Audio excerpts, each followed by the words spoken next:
Vamos dar continuidade, então? Uma pequena recapitulação nós vamos fazer. Recapitulação não, mais uma visão sobre aquela questão do 0 ao 100% e a queda, né? Essa questão mediana que Deus usa como? Do 0 para cima. Deus ainda usa. A pessoa estacionou numa visão, tal, não alcançou o que deveria ser, Deus ainda usa. Creio que usa até mesmo porque tem experiência de que usa. Agora, a pessoa de cima para baixo, não. Essa queda é complicada demais. Um dos exemplos que o irmão Francisco até conversava comigo no intervalo, além do jovem rico, que acaba tipificando a própria nação de Israel, né? Ah, tu guarda os mandamentos desde a mocidade. Tá, então vem e segue. Não. Por exemplo de Israel, né? Mas nós temos um homem chamado Paulo, o grande apóstolo Paulo. O que nós vemos na vida de Paulo?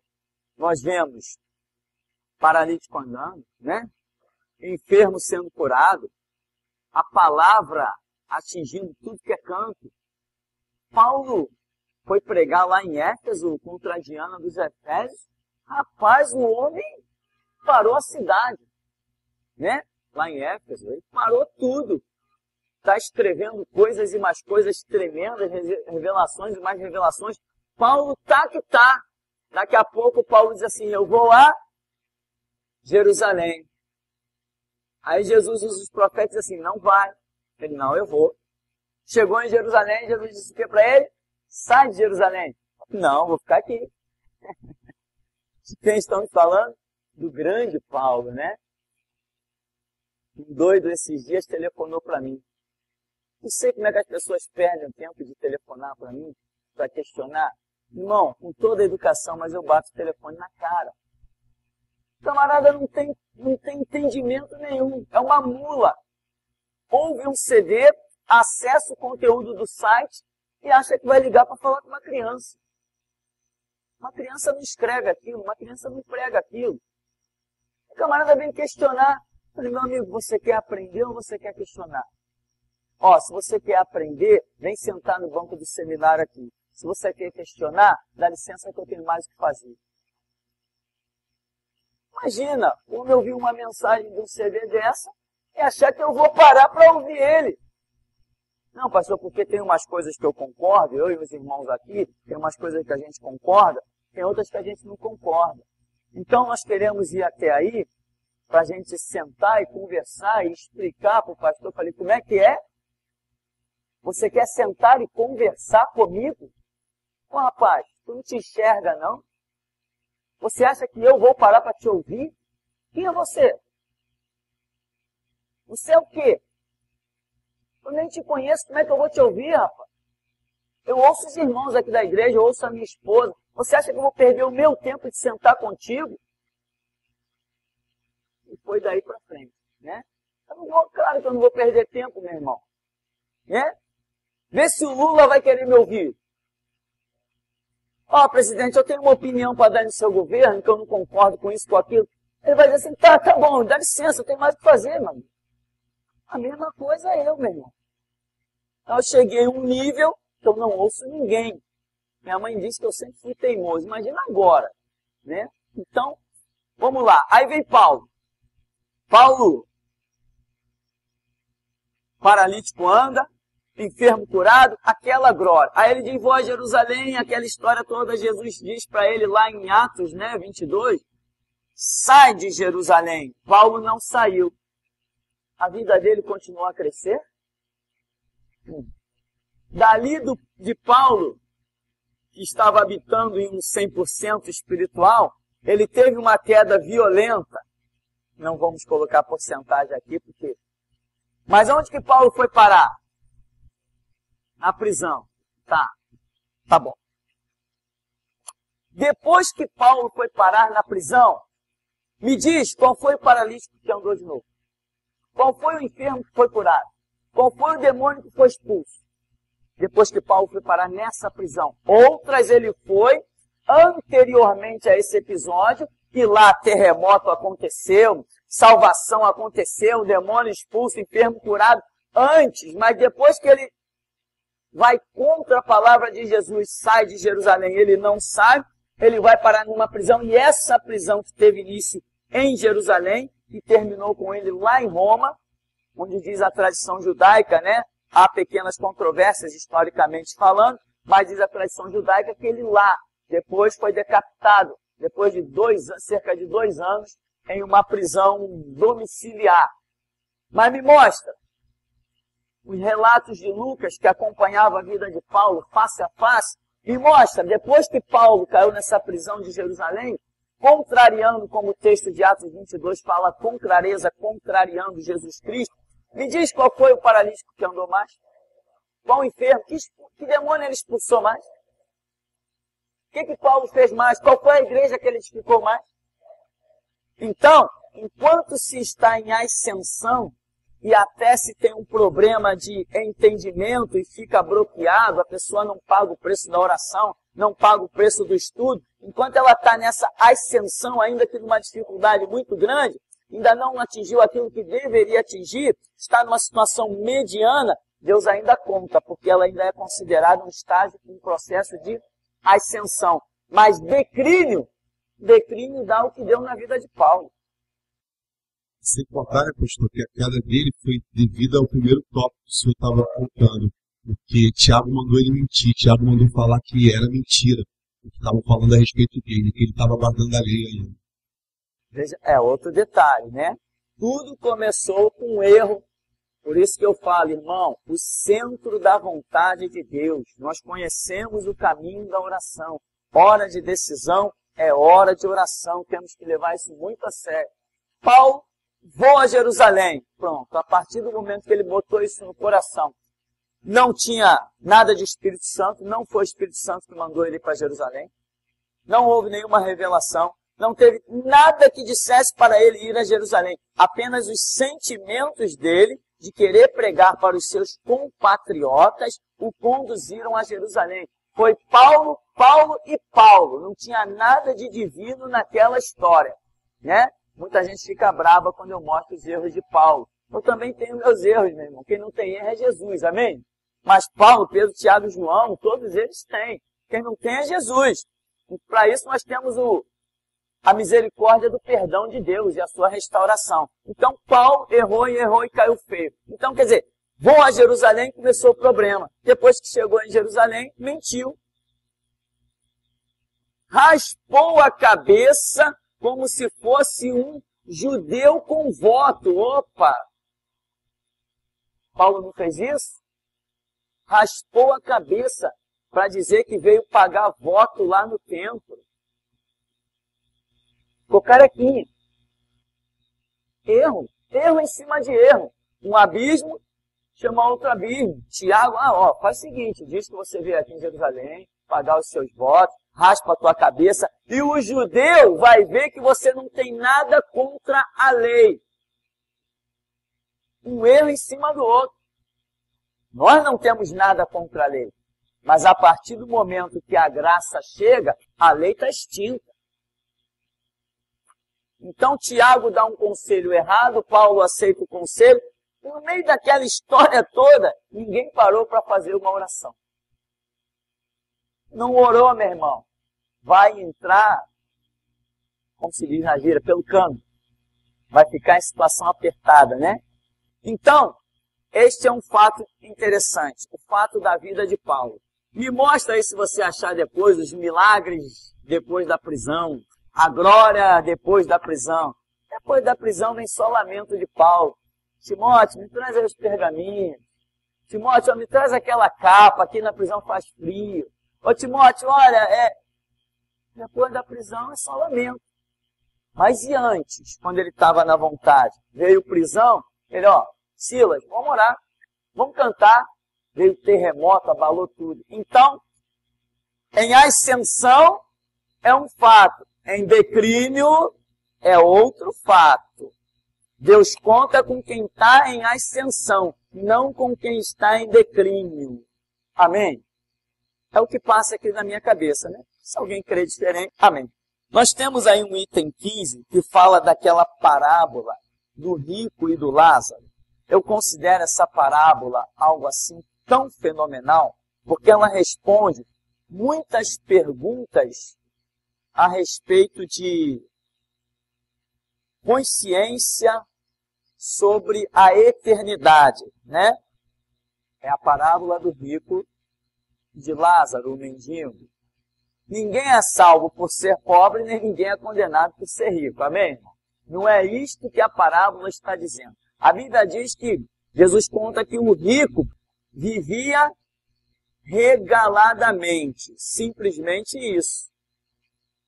Então, a condenação dele não era por ser rico. Ele vivia simplesmente a sua vida natural. Não tinha nada de espiritual na vida deste homem. Ele vivia aquilo que os seus bens materiais lhe proporcionavam, dessa falsa alegria que tem no mundo, das festas, dos banquetes. Ele simplesmente vivia regaladamente, vivia uma vida natural. A Bíblia não diz que este rico da parábola de Lucas, capítulo 16, a partir do verso 19, não diz que este rico, ele vivia em adultério, nem prostituição, não diz que ele vivia em mentiras, enganos, falcatruas. Isso também é pesado. Não diz que ele vivia nesses erros todos. Diz apenas que ele vivia uma vida natural. Como aquelas pessoas, né? Não, mas eu não faço mal a ninguém, por que eu não sou salvo? Eu não roubo, eu nunca matei ninguém, eu nunca fiz isso, eu nunca fiz aquilo outro. Jesus está demonstrando que isso não é o bastante para ser salvo. Então, essa parábola também, lá, vai contar, depois você vai ler com calma, a resposta que ela dá às muitas perguntas, tipo, se eu morrer, eu tenho consciência do mundo? Nós vemos que o rico diz o quê para Abraão, né? Vamos assim dizer, Senhor, manda que um dos mortos ressuscite e vá na minha casa, porque eu tenho 5 irmãos. Quer dizer, isso é consciência do que ficou para trás sobre a terra. Então, depois que nós morremos, nós temos consciência do que ficou para trás. A consciência que temos é algo que vai nos acompanhar sempre. No primeiro ponto do nosso seminário hoje, nós vimos justamente o julgamento pela consciência. Ora, se a minha consciência na eternidade não for existir, eu não posso ser julgado por ela. Então, algumas pessoas têm crente que é muito bonzinho. Eu fico admirado com a bondade desses crentes, né? Não, mas o ímpio, né? O ímpio vai ter consciência do mundo que ficou para trás. Mas o justo não. Ora, aí sou eu querendo criar os meus próprios critérios. Se um vai ter consciência, por que o outro não terá consciência? Não, porque se eu tiver consciência do que ficou para trás, a minha mãe, o meu irmão, o meu filho que não foi salvo, eu ficarei triste lá no céu. E lá no céu não pode ter tristeza. Olha, a filosofia é muito boa, mas é muito barata. Eu não compro. Ela é muito barata. Não combina com a realidade da Escritura. Então, o ímpio terá a sua consciência e o justo também terá a sua consciência. Por quê? O ímpio receberá um negócio chamado galardão da iniquidade. Iniquidade é a prática contínua do pecado. E o justo terá um galardão da... O justo também terá um galardão, tanto da salvação, como de recompensa das suas obras. Então, para que eu seja recompensado pelas minhas obras, eu tenho ou não tenho que ter consciência do mundo que ficou para trás? Então, esta parábola do rico e do Lázaro, ela é maravilhosa. Sempre teve lá na Bíblia, mas as igrejas sempre se degradearam, né, os membros, com esse papo aí, porque nunca receberam a revelação, nunca se empenharam no estudo, sempre levaram uma vidinha medíocre, mediana. O que mais que nós temos como resposta nessa parábola? O que você lembra aí? Pastor, sobre o assunto do arrebatamento de Moisés, isso aí tem tido muita controvérsia, muita disputa, e eu tenho usado essa parábola que o Senhor Jesus deu do rico e do Lázaro para provar às pessoas que não pode Moisés ter morrido, porque senão como é que ele ressuscitar, vir para cá de novo, se a Bíblia diz, lá em Apocalipse, que Jesus Cristo é o primogênito da ressurreição, o primeiro. Aí serve também, pastor? Bom, em termos, o que acontece? As combinações da revelação bíblica, ela vai muito daquilo que o Espírito Santo esteja tratando naquele momento conosco, porque o alvo que ele está querendo atingir na mente ou no sentimento das outras pessoas, isso tudo pode ter sentido mediante uma unção que Deus derrame no momento. Ele é que faz a junção dos fatos e convence do pecado, da justiça e do juízo. Às vezes nós estamos falando uma palavra, por exemplo, quando pregamos, tem frases completamente soltas que são pregadas, que quando se ouve é um impacto, tem todo sentido debaixo daquela unção. Mas se de repente eu escrever o texto da pregação na hora que eu estiver lendo, ele não vai ter nenhum sentido. Como já aconteceu com mensagens nossas mesmo, que pessoas transcreveram, em que eu na hora da leitura, eu falei assim, essa frase aqui, não tem sentido essa frase aqui. Aí eu fui ouvir a mensagem, falei, então a mensagem debaixo de uma unção, lá naquele momento da pregação, é um fato. Outra coisa é ela escrita de uma forma que não foi a forma original que o Espírito Santo falou. Tem o seu valor? Tem o seu valor. Mas a maneira como Deus vai trabalhar é diferente em cada situação. Então, você pode fazer várias junções na Escritura, desde que aquele momento o Espírito Santo te esteja capacitando para aquilo. De repente, depois, friamente, fora já daquela unção da conversa, daquele papo, você vai parar e pensar no que você disse, e você mesmo não vai achar sentido. Mas naquele momento você achou todo sentido. Isso faz parte de um operar do Espírito Santo. O que acontece? Já que você tocou ali na questão de Elias e Moisés, no Monte da Transfiguração, Elias, representa a restauração. Moisés representa a fé, a dedicação à lei. Moisés representa Israel, nesse caso, em que eles aparecem com Jesus. E nós vemos que aquele episódio ali, quando diz assim, 6 dias depois, isso aqui é uma menção para um fato que vai dar início ao milênio. Nós identificamos isso na Escritura. Então, o que acontece no Monte da Transfiguração, que representa o Monte da Manifestação de Cristo quando ele vier no Monte das Oliveiras? Ali nós vemos um remanescente da igreja, que é a voz da restauração, descendo com Cristo, e vemos um remanescente de Israel, representado por Moisés, descendo no Monte da Transfiguração. Então, na hora, o Espírito Santo, você joga uma palavra que você às vezes nem sabe o sentido dela. Mas o Espírito Santo te dá aquela graça de falar aquilo, até sem um entendimento, mas ele tem um propósito. E Deus não nos usa, quando nós queremos que Ele nos use, Deus não nos usa só no que entendemos. Deus nos usa até no que não entendemos. Mas, pastor, o culto não tem que ser racional? Sim, e é racional. Quando você crê que Deus pode operar além do que você peça ou pense. Aí depende da sua fé. A sua fé transcende a sua própria mente. Pode ser isso? Claro que pode ser isso. A sua fé transcende a sua própria mente. Como é que pode alguma coisa do nada ser criada? Sua mente alcança isso? Ninguém cria alguma coisa do nada. Do nada não se pode criar. Mas a sua fé diz que pode. Então a sua fé transcende a sua própria mente.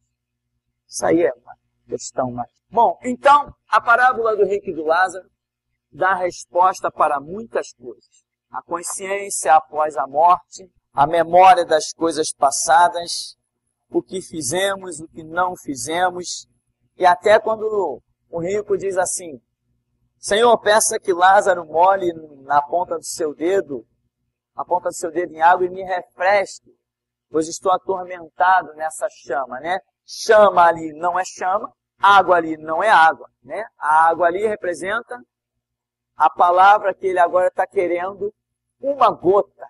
Ou seja, ele está reconhecendo que aquilo que ele um dia rejeitou, foi a causa dele estar em tormento. E aquilo daria o livramento, o refrigério para ele. As chamas ali, chama não é fogo. No inferno não tem fogo. No inferno não tem fogo. A chama representa juízo condenatório, tormento, não é fogo. Na eternidade não tem esse fogo que queima, essas coisas. Não, aquilo são simbologias que nós vamos entendendo à medida que estudamos a Escritura. Então ele está em tormento. As chamas representam tormento, porque nós sabemos muito bem o que é o calor das chamas. Por isso que entra essa simbologia na Escritura. A água não representa a água, representa a palavra. Então, o rico, Jesus está demonstrando através da parábola que a condenação dele foi por ter negado a palavra. Mas não porque ele matasse, roubasse, adulterasse, se prostituísse. Esses pecados não são mencionados. Mas depois demonstra que ele desejava a gota da água. Ora, no inferno se sente sede. Alguém sente sede na eternidade?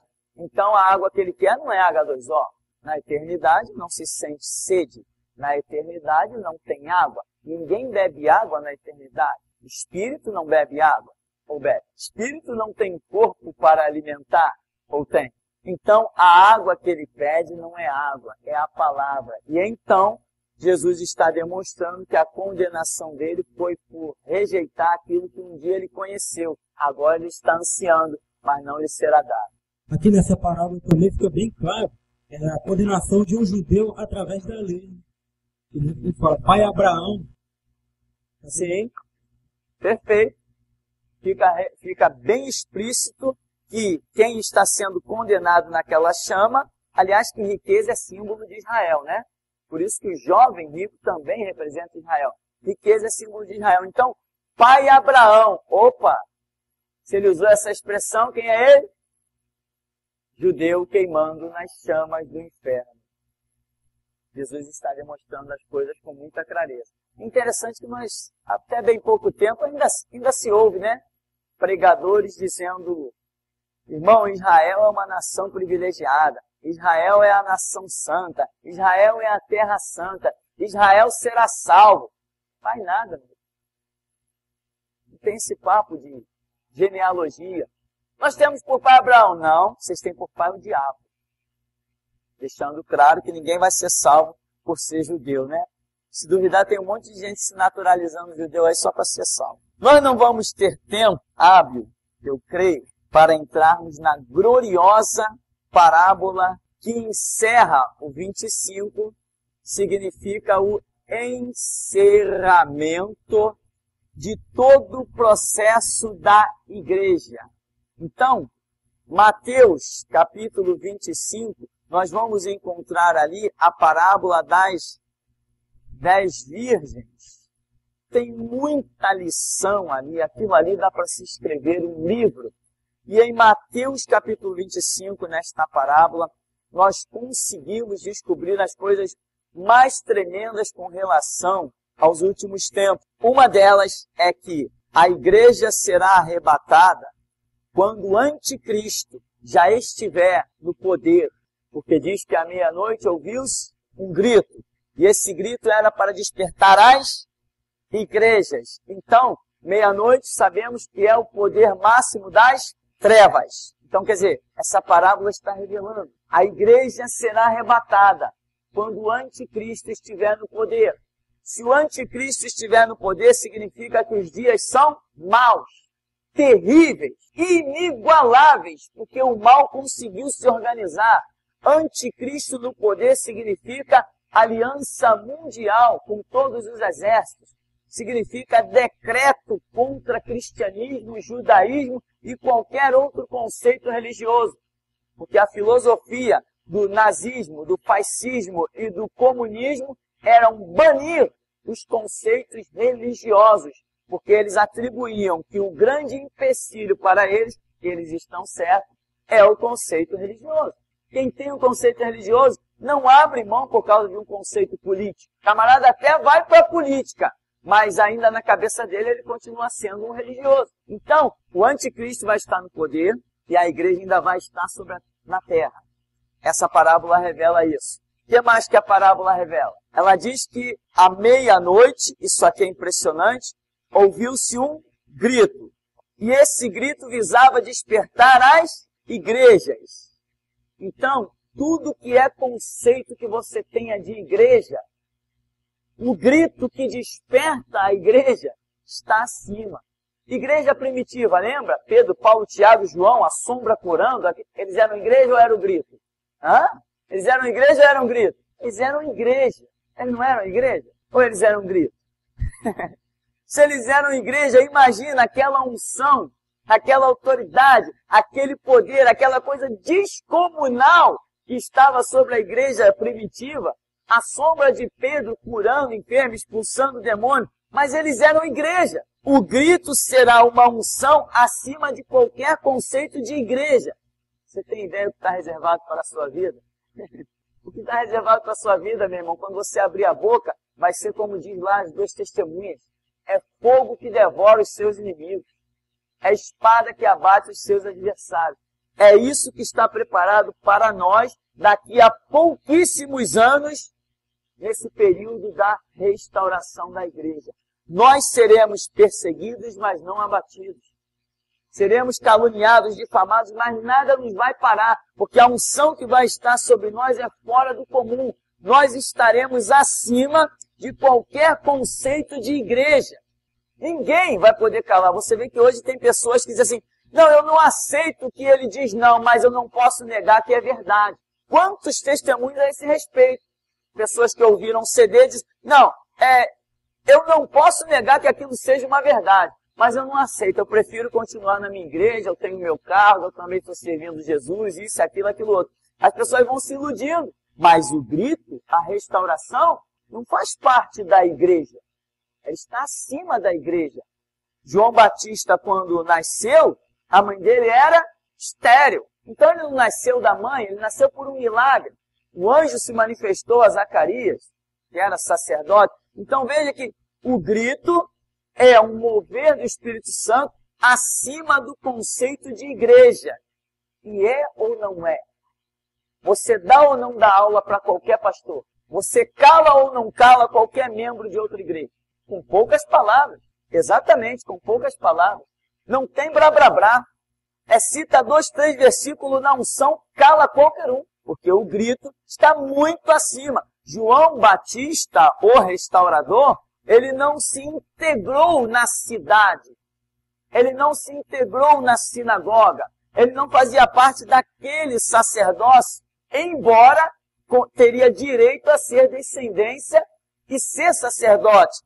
Ele negou aquela situação e foi para o deserto. Ele foi para a margem. Ele foi fora da cidade. Assim somos nós. Estaremos completamente fora de tudo que for conceito de igreja. A igreja estará no ecumenismo, a igreja estará na política, a igreja estará de braços dados com todo mundo e nós estaremos fora da cidade. Não nos integraremos, estaremos à margem disso.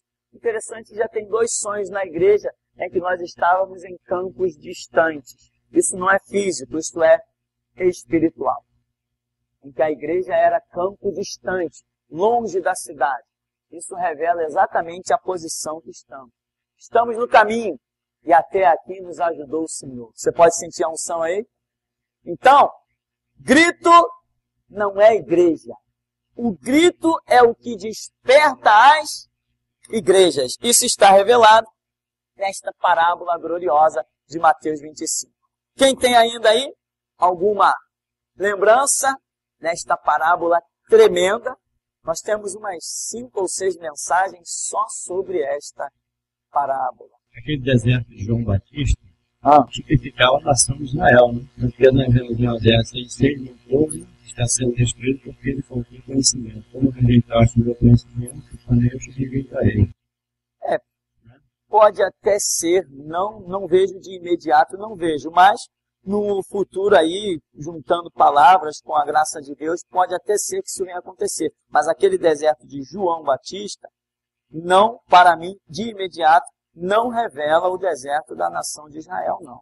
Mas estudos profundos podem revelar muito mais coisa do que aquilo que nós sabemos em um dado momento, né? Outra coisa que eu quero falar dessa parábola gloriosa das 10 virgens, se você não tiver pressa, é que elas tinham, as virgens representam as virgens representam as igrejas, né? 10 significa todas, sem escapar nenhuma. Ah, sim, veja bem, 10 igrejas, tá?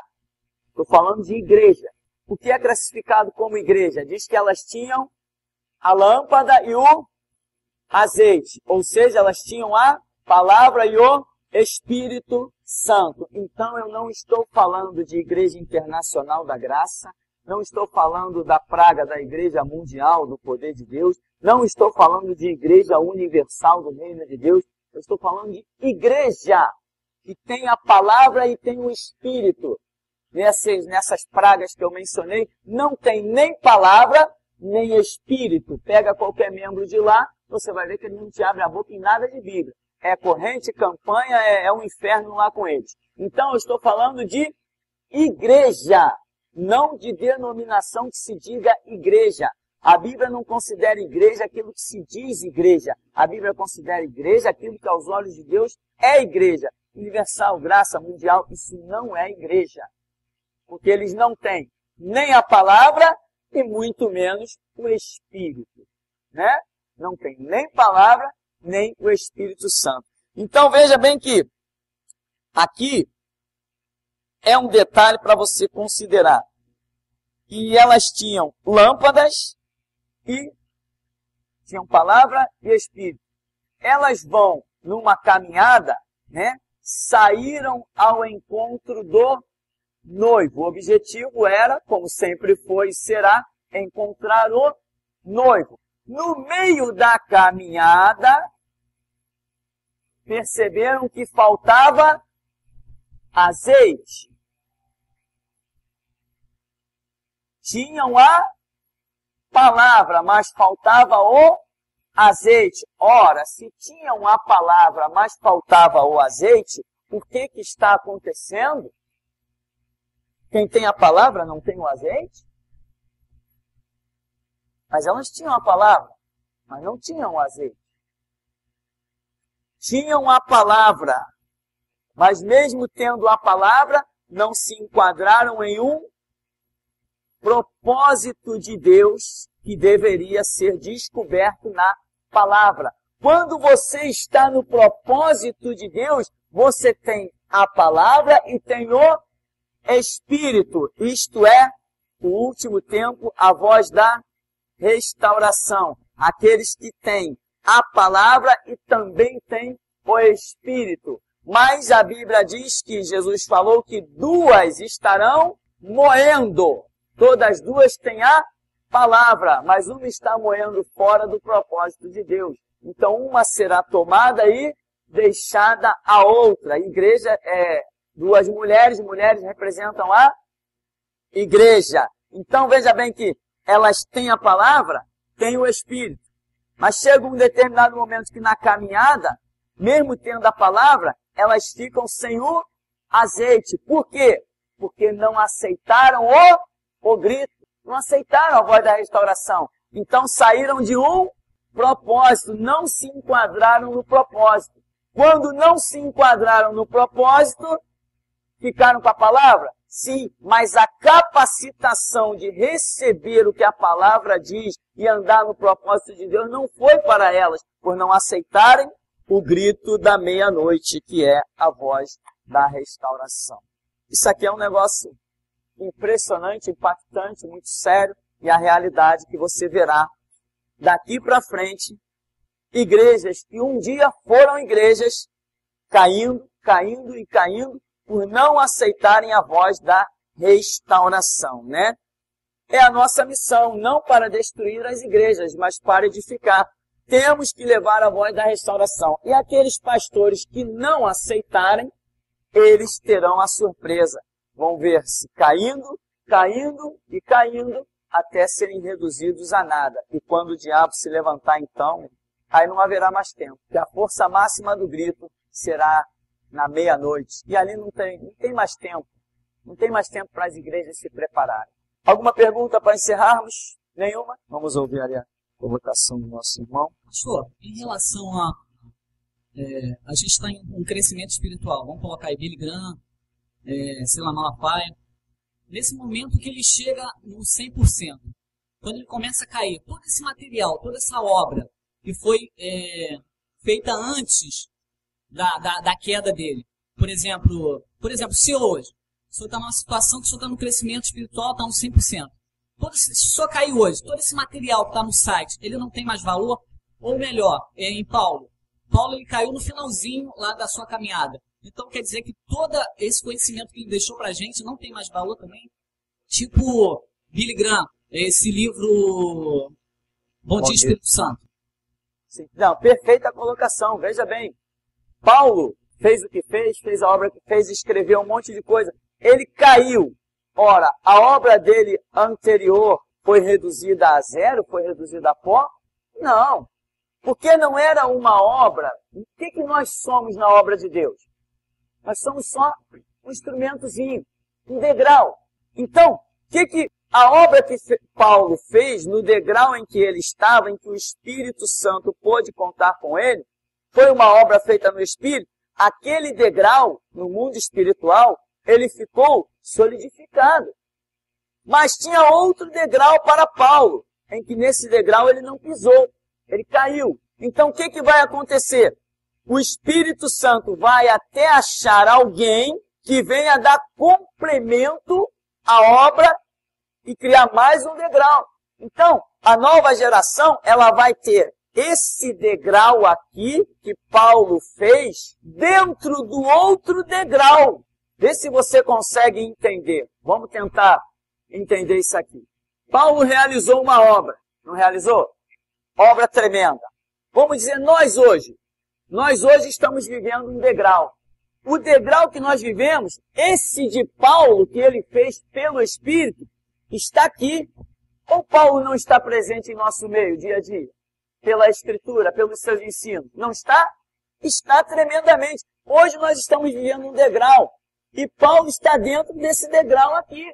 O que Tiago fez, o que Pedro fez, não está dentro desse degrau? Não pregamos constantemente sobre o anjo que foi enviado para libertar Pedro? O anjo que foi enviado para libertar Paulo? Então, a obra que eles fizeram pelo Espírito está dentro desse degrau. Por exemplo, o que eu digo?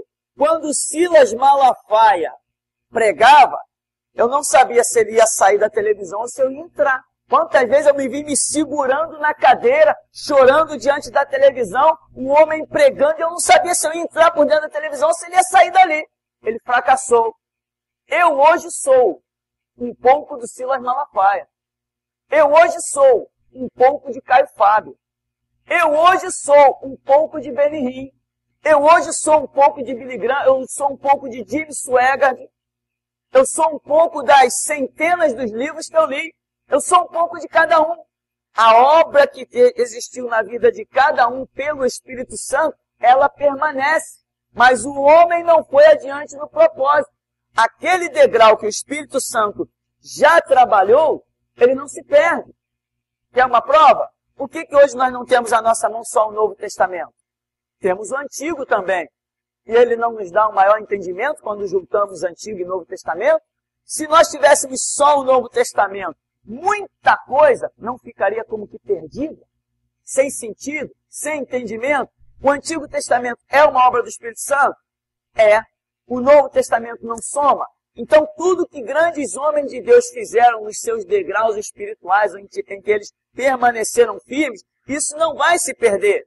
Hoje eu ainda gravo DVDs do Silas Malafaia falando sobre evolução ou criação, evolução versus criação, e mando para as escolas, para os professores de história, para tudo que é professor. Eu mando, distribuo isso dentro dos colégios. Por quê? Uma obra daquela, eu reconheço que foi feita pelo Espírito Santo. O homem caiu? Sim, mas a obra do Espírito não. É o que eu creio. Então, se amanhã eu cair, e esse é um problema, está arriscado, vamos dizer assim, que Deus me livre, que Deus me dê a morte por recompensa. Mas se eu cair amanhã, muita gente que se deparar com os meus ensinos, com os meus estudos, com a minha pregação, pode não enxergar a minha queda. É o que acontece hoje com muita gente. Pessoas ouvem fita do Silas Malafaia de 5, 10, 15 anos atrás, vê filmagens de Benny Hinn, Billy Graham pregando desde quando era jovem. Puxa, um homem de Deus. Não, foi um homem de Deus, entendeu? Hoje não é mais, mas aquele material é edificante? Aquele material traz conhecimento? Traz. Então, eu não creio que a obra do Espírito se perca. Deus usou, por exemplo, homens que já morreram, como Jó, homens que já morreram, como todos os da Escritura, já morreram. Por ele morrer, a sua obra se extinguiu? Não. Por quê? Porque ela está sendo regada pelo Espírito Santo. Então esse é o conceito que eu creio, que a obra que foi feita no Espírito não se perde, mas daquele ponto da queda para frente, não vai se aproveitar mais nada. Agora, outra coisa é a mudança de... Agora eu tenho que mencionar isso para complementar esse assunto e encerrarmos. Outra coisa é a mudança de dispensação. Tá? Por exemplo, se você hoje tem o espírito da restauração, tem um chamado na sua vida, todas as mais belas mensagens de evangelização que você tinha, ouça e vê se você não vai encostá-las definitivamente. Porque agora a unção da restauração é maior do que aquela da evangelização. A visão da restauração é superior à dispensação passada. Então, a partir do momento que uma nova dispensação foi inaugurada, você não consegue mais viver aquela vidinha. Você quer essa presença aqui dessa nova unção por causa de uma mudança de dispensação. É o grande exemplo Antigo e Novo Testamento. Antigo Testamento é uma palavra inútil, joga fora no lixo. Jesus já veio, então joga o Antigo Testamento no lixo? Não, mas você não vai querer viver o tempo da lei. Você quer viver o tempo da graça. Então, essas mudanças todas, essas coisas todas acontecem. Então, a obra que o homem faz pelo Espírito Santo permanece. Permanece. Quer ver? Salomão, os provérbios são maravilhosos. Muita coisa que Salomão escreveu é maravilhosa. Coisas maravilhosas. E Salomão, no final da sua vida, quem foi ele? Um homem que construiu dezenas de templos pagãos em Jerusalém, construiu um deus chamado Moloque, que a barriga dele era oca, e ali fazia-se sacrifício de crianças. E lá em Jerusalém, sacrifícios de crianças foram realizados com a permissão do rei Salomão. Aí o que ele escreveu? Instrui a criança no caminho que deve andar, e até quando envelhecer não se desviará dele. Joga fora no lixo? Não. É um princípio de Deus? É. Então nós vamos usar. Não por ser palavras de Salomão, mas por ser um princípio e mover do Espírito Santo. Amém? Então vamos ficar por aqui. Até aqui nos tem ajudado o Senhor.